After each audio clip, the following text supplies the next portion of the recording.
Okay everyone, welcome back to the channel for another video on Gran Turismo 7. I am back with my verdict of this week's daily races that we have been racing so far this week. So for daily race A, we have Monza, we are in the Lamborghini Diablo, and yes, SR is on for this race, which isn't, it's going to probably cause some issues for some people, but it's a standing start. Monza turn 1 is always going to cause some excitement, we should say, really. Chaos is another word you'd like to use, but some races we've had so far this week have actually been reasonably good on turn 1, so it's good to see that. I think as the weeks progressed, some of the driving's actually got a little bit better in these lobbies, especially later on in the evening when the lobbies are higher ranked. You can see here, going into turn 1, and for a Monza turn 1 with a road car that doesn't break, I have to be brutally honest, this was on Monday as well. This race was done on Monday. That was actually a really clean turn 1. Now I've managed to find a lot more pace since doing this. I think we've managed to get down into the low 1:53 in the race, but this was when we were still trying to figure out the car. But yeah, for a Monday race, this was actually pretty clean. It's not bad at all. You can see into the braking zone, braking a little bit late there, trying to figure out the corners with this car. But I think this is a solid race A. I have to say, it's not the best ever daily race we've ever had, but I think it's a reasonably solid daily race A. I think some people have said about the DR resets, obviously because of the SR being on and DR not being on, there's no way of gaining DR in this race. All you can do is lose it. So if all you've done this week is this race, you're probably going to be in danger of losing a lot of DR possibly if you've had a few dirty races. But my experience so far, we've had a few chaotic races, we've had some really good races as well. I've actually had a lot of fun on this race, and I think it's pretty solid. You can see there in P3 in this race, from starting at the back of the grid, we've managed to get to P3 straight away at the start there. We've just getting ahead. There wasn't really any dirty driving from anyone on turn 1. It was just we got a reasonable start from the standing start and push forward. We're going to skip ahead to lap 3 now, and we can see the leaders are battling into the chicane, and that's going to slow them down massively. Side by side through there, it just loses you a massive amount of time, and that's going to give me the momentum to get right up behind P2. So this race is on for the win now. We're battling away here. We're 1.6 seconds ahead of P4, so really we should be safe from that car if we don't make any mistakes. But yes, this combination is very easy to make mistakes with this car because it understeers, and then if you try and put the power down too aggressively near the curb, very easy to lose control. But what are your opinions of this race, chat? What would you give it? Let me know in the comment section or in the live premiere. What score would you give this race? And don't forget, hit the like button on this video, subscribe to the channel. We do these every single week. We do this verdict of the races. We'll be doing it next week, hopefully a little bit earlier also, as we have a massive moment there. You can also hit the F in the chat there for that mistake there, which is going to lose me the position of the podium. We're down to P4, however P3 has got a penalty as well, so we should get that back, and we're actually down to P5 as we go into the braking zone. So yeah, by the time we caught them back up here, you can see it didn't take long to get back up behind P4 and 3. And then you can also see the leaders are fighting still, so they've not really pulled away massively. As P4 goes, Randy goes off the track there. That's going to leave the door open. I didn't go for the move, but I think he had dirty tyres and just runs himself wide there, and we take that P4 back. So pushing back up, let's see if we can catch up to the cars ahead now. We know that P3 has got a penalty in this race, so he's going to probably drop back a little bit closer to me. But half a second doesn't lose you a massive amount of time. So you can see there, he takes a half a second. He's only lost, what, half a second literally because of the way the braking zone is. So now fast forwarding the way down the straight and just before the braking zone, and we keep an eye on in the distance there between P1 and 2. Again, they're battling it out, and they've both missed their braking slightly. And then luckily for me, the car in front ghosts there, because that could have been awkward. But luckily, they've done quite a good idea actually, I think, for this race, putting the ghosting system so it ghosts cars if they're going a bit too aggressive into that corner or taking an unusual line. It tends to ghost cars, so pretty decent move by PD. Otherwise, I think a lot of people would have had quite a lot of incidents this week. You can see up ahead, penalty for one driver on this final lap there. That's going to be a definite position gained, and he's sort of a really awful line through that corner as well. A little bit of contact between the Spanish and the Italian driver. We're going to have a little look up the inside. Can we go for a move? We're going to try and send it down this inside, holding a tight line, get onto that throttle, managing to stay on the inside. Can we manage to stay on the inside all the way into the second Lesmo? Managing to hold that position, so up into P3, and now we're right behind him, and he's got the penalty there, so we should be able to get up to P2, but we've got this Spanish driver right behind us now, so If we make one mistake, he's going to be right on us. So going defensive into this corner, going to the left-hand side, braking just before that 200 board on the right-hand side. And now just trying to slow it down there. The Italian driver braking very, very early there. And now just trying to get a good exit off this corner. So onto the power, be careful on that curb, very easy to lose control. Up into fourth gear, we're going to get the slipstream while he's taking his penalty. So yeah, if a ghosted car is still there, it's still going to get slip off it. So straight through that. And now into the final corner, just trying to hit that braking point, doing that nice and smooth. Not doing the right gears at this phase. We were doing the wrong gears pretty much through most of the corners on Monday, but I figured it out now. We're much better at this combo, doing 1 minute 53.2s and stuff like that. So yeah, at least we got a little bit better on this combo. But yeah, we take a P2. Not a bad result and a reasonable race. And I'm going to give this race a 6.5. I think it's fair. It's not the best ever Daily Race A, but as Daily Race A's go, I think it's pretty solid. I've enjoyed it. I've had fun on it. Next race, we have Daily Race B. It's at Lego Azure, a track that we get quite often on the game. It's 5 laps, which is a good thing. It's a reasonable length race. It's in Group 3. It's on racing medium tyres, which is a reasonable choice of tyres. However, most of the races that I've done this week, we have had the odd race that was reasonably fun, but a lot of the racing's been pretty static. So you've just ended up being stuck in the slipstream, losing time in the fast corners, getting it back on the straight, and there's not actually been that much racing on this combination. It's okay combo to drive. I have started to enjoy it a little bit more. The more I've got used to it, the more I've enjoyed driving the track. It's quite a fun track to drive in Group 3. I think, you know, if the BOP would have been a bit better, the Genesis and a few other cars, the Genesis is obviously always going to be very good on acceleration, so it's very, very difficult to get past that Genesis on this track because you can get quite close to it on the end of the straight because it does die a little bit in 6th gear, but the acceleration out of the corners on the Genesis is just unreal. We've got the GTR in front of us at the moment, and we've got a GTR behind us, I think, right in our mirror there in P3. And yeah, this race just tends to be a bit of a static race. It's reasonably okay though. For Daily Race B's, it's kind of what you expect. 5 laps. It's Group 3. I like that they put medium tyres on instead of hard tyres. I have to say that as well. I actually think it was a good move to do that. You know, use some different tyres. We don't have to have hard tyres for Daily Race B all the time. I quite like that the mediums were used on this. It's a good decision. The laps are good. It's just not my favourite track. You lot probably know that. So it's never going to get the score that other tracks would get from me personally. But you lot are different. Some people enjoy this track a lot more than I do, so you're going to probably rate it higher because you have more fun here. I don't particularly love this track. It's just there. I race it if it's on, and you know, I try and get better at it, but it's not one of my favourite combinations to do. But yeah, what would you give this race? 5 laps, medium tyres. You can change, I think it is the damper settings again. So what score would you be giving this race? Let me know in the chat there, or again in the comment section if you're watching this as a video.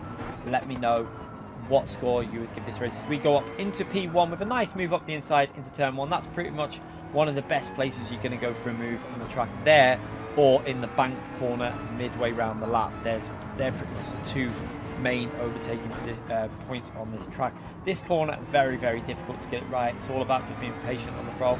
I have got better with the McLaren. The McLaren is a really nice car to drive here, by the way. It's just not the quickest.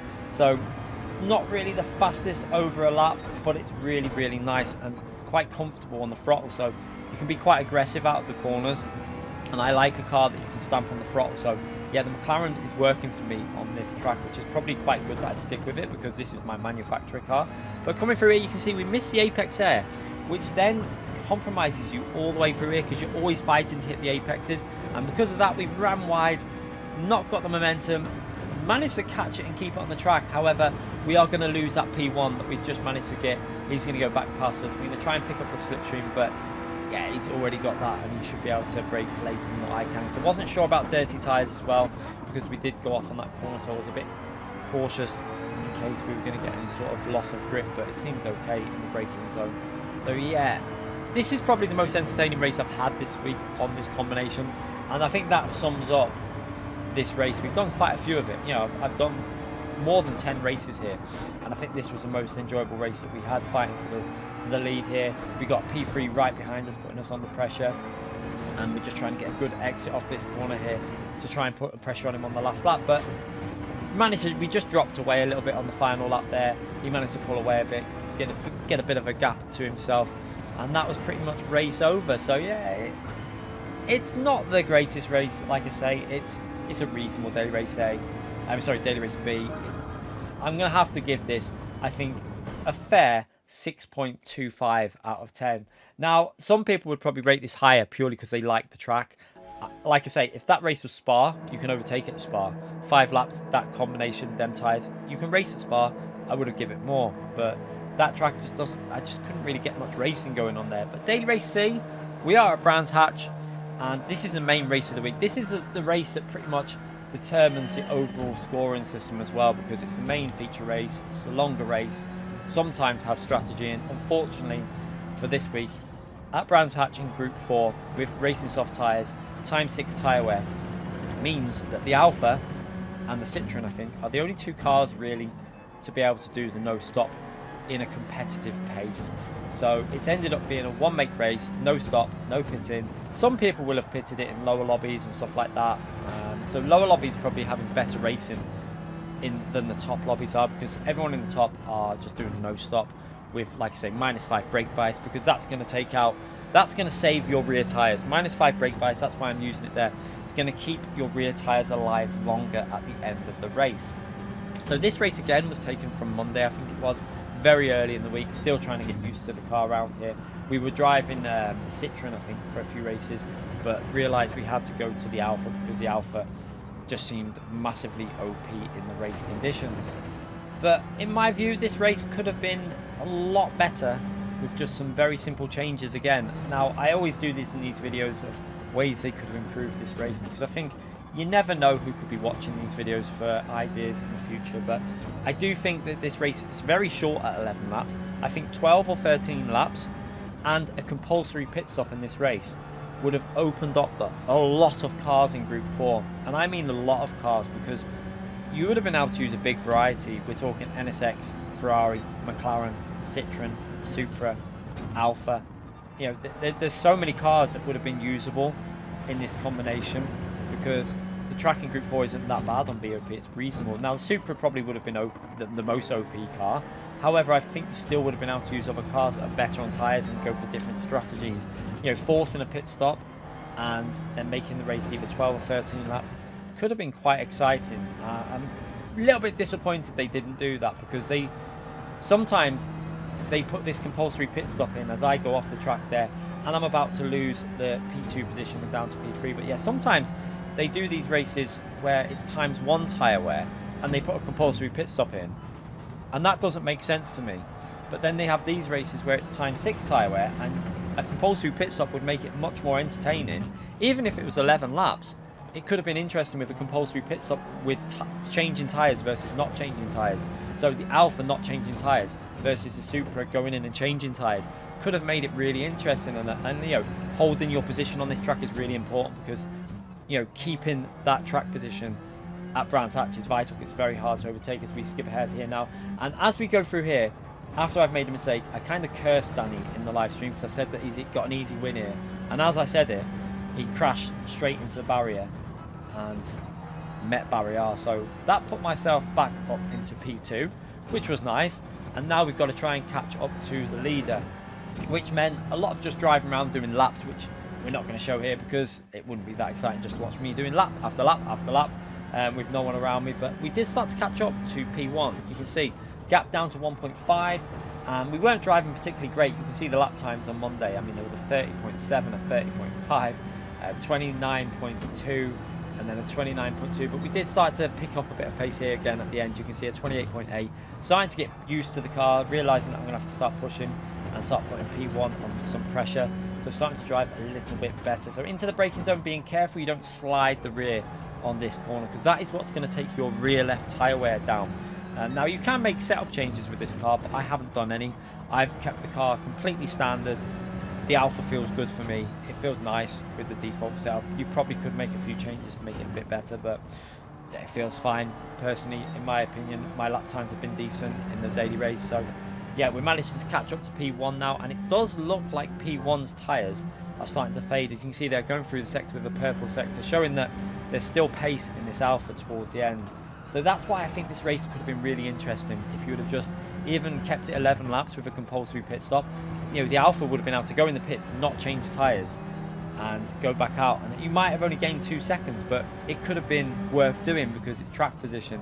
So into the final corner, we're right up behind P1 now, and we're going to start putting him under some pressure. And remember, let me know what you would give this race out of 10 in the comment section or in the premiere in the live chat. It's a hard one because I do love Brands Hatch. It's a track I like driving, and Group 4 here is pretty entertaining. But I think what's killed this race off is just having no strategy.